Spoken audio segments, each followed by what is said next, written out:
जय श्री कृष्णा। राधे राधे। आप सभी को कार्तिक मास की हार्दिक शुभकामनाएं। स्वागत है आपका हमारे चैनल शिव टूल पर। हमारे हिंदू धर्म में कार्तिक मास को बहुत ही पवित्र और शुभ माना जाता है। हिंदू पंचांग के अनुसार कार्तिक का महीना 8वां महीना होता है।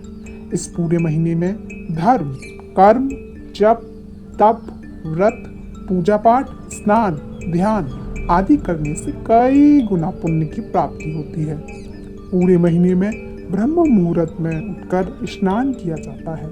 संभव हो तो पवित्र नदियों में भी स्नान करना चाहिए, नहीं तो घर पर ही नहाने से पानी में गंगा जल मिलाकर स्नान किया जाता है। कार्तिक के महीने में सुबह 4:30 बजे से 5:30 बजे तक उठकर स्नान करना बहुत ही शुभ माना जाता है। इस समय आप सूर्य देवता को भी जल अर्पित कर सकते हैं। पूरे ही महीने में तुलसी जी की पूजा करनी चाहिए। जिस घर में कार्तिक के महीने में तुलसी जी की पूजा होती है वहाँ कभी भी अकाल मृत्यु नहीं होती है, वहाँ कभी समस्याएं नहीं आती, आर्थिक तंगी नहीं होती और हर प्रकार की सुख समृद्धि का भंडार वहाँ वर्ष भर भरा रहता है। कार्तिक के पूरे महीने में भगवान विष्णु श्री कृष्ण जी की पूजा की जाती है। इस पूरे महीने में व्रत, दान, तुलसी विवाह, दीपदान, गंगा स्नान करने से कई गुना पुण्य की प्राप्ति होती है। साथ ही इस महीने में किया गया दान कभी व्यर्थ नहीं जाता। इस महीने में किया गया छोटा सा छोटा दान भी कई गुना पुण्य प्रदान करता है। कुछ लोग पूरे कार्तिक महीने में उपवास रखते हैं, तो कुछ लोग ऐसे भी होते हैं जो पूरे कार्तिक महीने में एक समय पूजन करते हैं। वह शाम की पूजा करने के बाद तारों की छांव में ही शुद्ध सात्विक भोजन ग्रहण करते हैं। अब चलिए जानते हैं कार्तिक महीने में पूजा की विधि। पहले तुलसी जी की पूजा करें। तुलसी जी के पौधे में नियमित रूप से जल अर्पित करें। कुछ विशेष दिनों को छोड़कर जैसे कि रविवार, एकादशी या ग्रहण वाले दिन तुलसी जी को जल अर्पित नहीं करते हैं। इन दिनों केवल दीपदान करें और परिक्रमा करें। कार्तिक मास में महात्म का पाठ रोज पढ़ना या सुनना चाहिए। पूजा करते समय भगवान विष्णु और अपने आराध्य देवी देवताओं की पूजा करें। धूप दीप जलाएं और एक दीप अपने घर के मुख्य द्वार पर भी जलाना चाहिए। जो लोग सादा भोजन करते हैं उन्हें पूरे दिन उपवास रखना चाहिए और शाम को तारा निकलने के बाद तारों को अर्घ्य देने के बाद ही शुद्ध सात्विक भोजन करना चाहिए। इस पूरे महीने में अपनी श्रद्धा के अनुसार ब्राह्मणों को भोजन कराकर उन्हें दान दक्षिणा देकर संतुष्ट किया जाता है और कार्तिक मास के अंतिम दिन यानी कार्तिक पूर्णिमा के दिन व्रत का उद्यापन किया जाता है। जो लोग पूरे महीने उपवास नहीं रख पाते हैं वे इस महीने में पड़ने वाले विशेष दिनों में भी उपवास रख सकते हैं, जैसे कि कार्तिक अमावस्या या पूर्णिमा को। इन दिनों उपवास करके अंतिम दिन का उद्यापन कर सकते हैं। उद्यापन वाले दिन आपको 5 जप की मात्रा में कोई भी सामग्री का दान करना चाहिए, जैसे 5 खड़े, 5 चुराही, 5 वस्त्र, 5 तरह के फल, 5 तरह के अनाज आदि। इन सब का दान किसी योग ब्राह्मण को दें। साथ ही ब्राह्मणी के लिए भी वस्त्र या साड़ी वगैरह दान देना चाहिए। दान दक्षिणा देकर आप अंतिम दिन व्रत का उद्यापन कर सकते हैं। अब चलिए जानते हैं कार्तिक मास के नियम के बारे में। जो भक्त कार्तिक मास में नियमों का पालन करते हैं उन्हें सुबह ब्रह्म मुहूर्त में उठकर हो सके तो ठंडे पानी से नहीं तो गुनगुने पानी से स्नान करना चाहिए। तुलसी जी की पूजा करें, धूप दीप जलाएं और विधि विधान से आराध्य देवी देवताओं की पूजा करें। पूरे महीने हो सके तो धरती पर बिस्तर लगाकर सोना चाहिए। मांसाहारी प्याज, लहसुन, लौकी, गाजर, राई, उड़द की दाल, मूंग, मसूर, चना और मटर की दाल का सेवन नहीं करना चाहिए। नशा, झूठ, चोरी, पाप आदि से दूर रहना चाहिए। कार्तिक मास के नियमों का पालन करने वाले भक्तों को पूरे महीने में सिर्फ एक दिन शरीर पर तेल लगाना चाहिए। केवल नरक चतुर्दशी यानी छोटी दीपावली के दिन, बाकी दिनों में तेल लगाना वर्जित है। जो लोग पहले से ही इन नियमों का पालन करते हैं उन्हें इन सब की जानकारी होगी, लेकिन जो लोग पहली बार कार्तिक मास के नियमों का पालन करना चाहते हैं उनके लिए यह जानकारी आवश्यक है। मुख्य नियम यह है कि ब्रह्मचर्य का पालन करें। दूसरा नियम यह है शरीर पर तेल न लगाएं। तीसरा नियम यह है हो सके तो धरती पर बिस्तर बिछाकर सोना चाहिए। अब वैसी जगह पर आप ना बिछाएं बिस्तर जहां पर सांप या कीड़े मकोड़ों का डर हो। चौथा नियम यह है सुबह शाम तुलसी जी की नियमित पूजा करनी चाहिए। और पांचवा नियम यह है कि दालों में जो द्विदल होती है, यानी कि जो दाल दो टुकड़ों में टूट जाती है, वैसी दालों का सेवन नहीं करना चाहिए। जैसे चना हो गई, मटर, मसूर आदि, इन सब दालों को आज सेवन आपको नहीं करना चाहिए। अब चलिए कथा प्रारंभ होती है। कार्तिक के महीने में सभी औरतें तुलसी जी को सजाती हैं। तो ऐसे में एक बुढ़िया थी जो कार्तिक मास में तुलसी जी को सजाया करती थी और उन्हें जल अर्पित किया करती थी। और जब वह जाती तो तुलसी माता से एक ही चीज कहा करती, तुलसी माता सत्य की दाता, मैं तेरी दासी हूँ, मुझे बहू दे, पीले रंग की धोती दे, मीठा ग्रास दे, वैकुंठ में बास दे, अच्छी मौत दे, चंदन का काट दे, अच्छा राजा दे, खाने को दाल भात दे और एकादशी के दिन कान्हा जी का कंधा दे। बुढ़िया की यह बात सुनकर माँ तुलसी जी धीरे धीरे सूखने लगी। तुलसी माता को इस प्रकार सूखता देखकर एक दिन भगवान श्री कृष्ण ने उनसे पूछा, हे तुलसी, तुम प्रतिदिन सूखती क्यों जा रही हो? तो तुलसी माता भगवान से कहने लगी, हे प्रभु, मेरे मन की बात मत पूछो। तो भगवान ने मुस्कुराते हुए कहा, अरे मैं नहीं पूछूंगा तो कौन पूछेगा? तुलसी माता फिर कहने लगी, हे प्रभु, एक बुढ़िया आती है और अपनी बात बताकर चली जाती है। मैं तो उसकी सभी बातें पूरी कर दूंगी, लेकिन कान्हा जी का कंधा कहाँ से लाऊंगी? तुलसी जी की यह बात सुनकर भगवान श्री कृष्ण कहने लगे, जब वह बुढ़िया मरेगी तो मैं स्वयं कंधा देने को आ जाऊंगा। इसके कुछ ही दिनों के बाद बुढ़िया मर गई। उस बुढ़िया के मरने पर सारा गांव इकट्ठा हो गया और उसके अंतिम संस्कार के लिए जाने लगा। जब गांव के लोग उसे अर्थी को उठाने लगे तो वह अचानक से बहुत भारी हो गई, जिसके उसकी अर्थी किसी से भी नहीं उठ पाई। तब सारे लोग कहने लगे, यह तो बहुत संस्कारी थी और हल्की भी थी, अंततः इसका वजन भारी कैसे हो गया? तब वहां पर वेश बदले बूढ़े ब्राह्मण के भगवान श्री कृष्ण जी वहां पहुंचे और कहने लगे, अरे यह भीड़ कैसी है? तब गांव वाले कहने लगे, एक बुढ़िया मर गई और वह इतनी पापी थी कि आज उसकी अर्थी उठ नहीं पा रही है और बहुत भारी हो गई है। फिर भगवान श्री कृष्ण कहने लगे, अरे भाइयों, जरा मुझे इस बुढ़िया के कानों में कुछ कहने दो, फिर यह अर्थी शायद उठ जाए। भगवान श्री कृष्ण बुढ़िया के पास गए और उसके कानों में कहने लगे, माई, तू अपने मन की कर ले, पीतांबर की धोती ले, मीठा ग्रास ले, वैकुंठ में बास ले, चटकी की चाल ले, चंदन का काट ले, झालर की झंकार ले, दाल भात को ची और कान्हा जी का कंधा ले। इतना कहते ही बुढ़िया हल्की हो गई और भगवान श्री कृष्ण ने उसे अपने कंधे पर उठा लिया। इस प्रकार उस बुढ़िया को मुक्ति मिल गई और वह वैकुंठ लोक को चली गई। इसलिए हम तुलसी माता से प्रार्थना करते हैं कि हे तुलसी माता, आपने जैसे उस बुढ़िया की लाज रखी, जैसे आपने उसके विश्वास की लाज रखी, वैसे ही इस कथा को कहने, सुनने और हुंकार भरने वाले सभी भक्तों की लाज रखना। जैसे भगवान ने उसे कंधा दिया, वैसे ही हमें भी कंधा देना। प्रेम से बोलिए तुलसी माता की जय, भगवान श्री कृष्ण की जय। अब सुनिए कार्तिक मास का महत्व।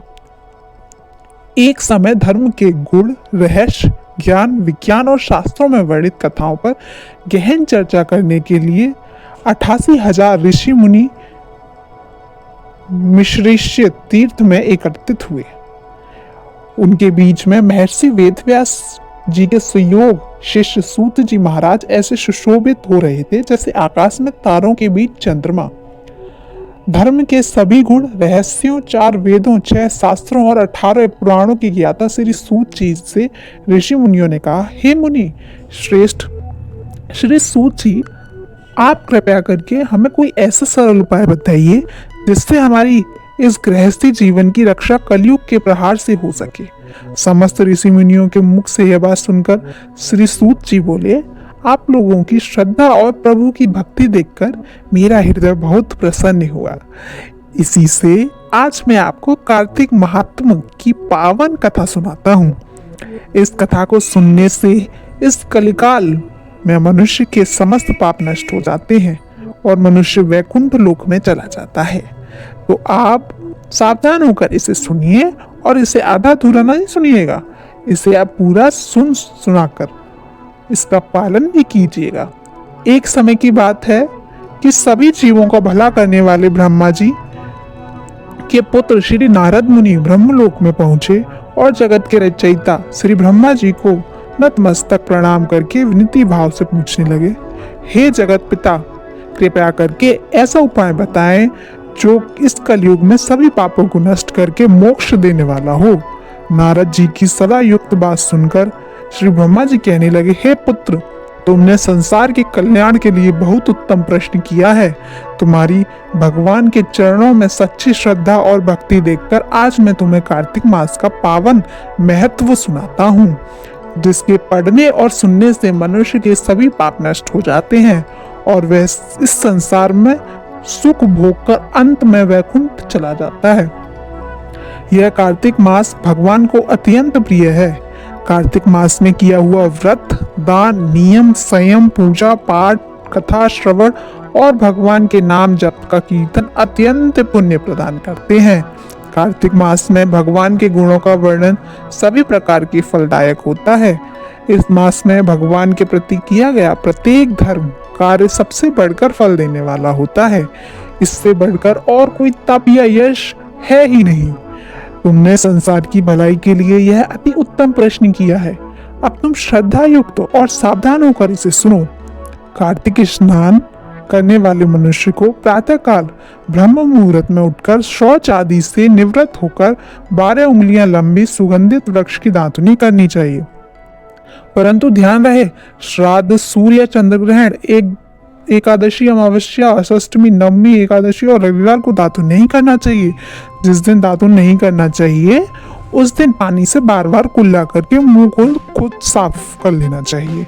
जब 2 घड़ी रात्रि शेष रहे तब काले तिल, चंदन, चावल, पुष्प, कुशा लेकर तालाब, कुंड, नदी, संगम अथवा किसी भी तीर्थ स्थान पर जाए। वहां हाथ जोड़कर प्रार्थना करें, हे भगवान लक्ष्मी जी को प्रसन्न करने के लिए मैं समस्त कार्तिक मास में स्नान करूंगा या करूंगी। इस प्रकार प्रतिज्ञा करके श्री गंगा जी, श्री शिव जी, सूर्य देव और भगवान विष्णु जी का ध्यान करें। फिर नाभि तक जल में प्रवेश करके अच्छी तरह स्नान करें।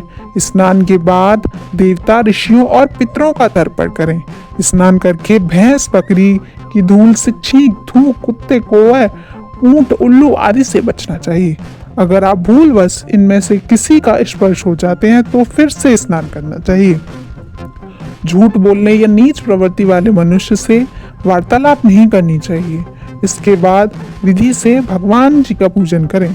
भगवान को जल का आचमन देकर प्रार्थना करें, हे भगवान, आप श्री राधा जी सहित मेरे अर्घ को ग्रहण कीजिए।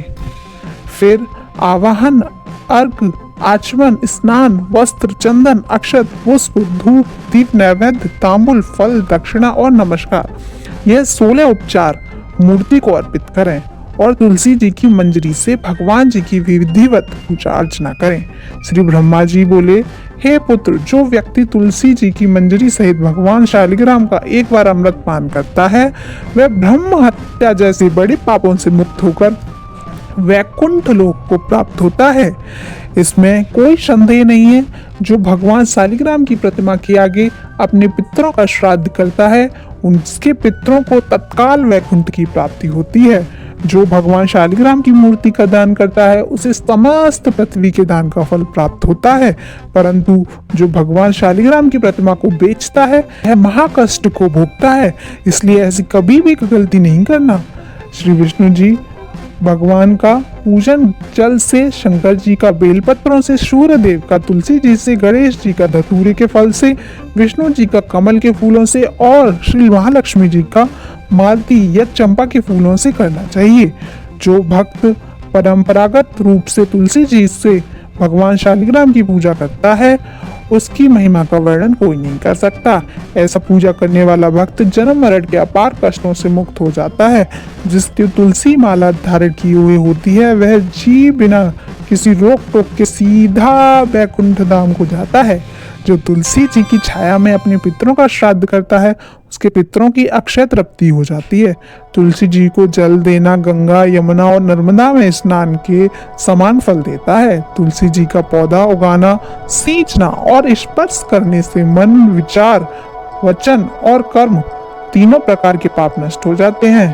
कार्तिक मास में व्रत करने वाले को चाहिए कि वह शांत चित्त से तुलसी जी की पूजन करे, प्रदक्षिणा और नमस्कार करे और हाथ जोड़कर प्रार्थना करे, हे हरि के प्रिय, हे भद्रा, देवताओं ने आपको बनाया, मुनीश्वर ने आपका पूजन किया, मैं भी आपको नतमस्तक होकर नमस्कार करता हूँ या करती हूँ।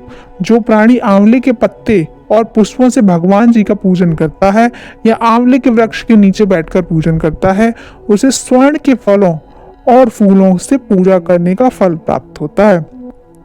जो मनुष्य तुलसी या आंवले के पत्तों को तोड़ता है वह नरक भोगता है।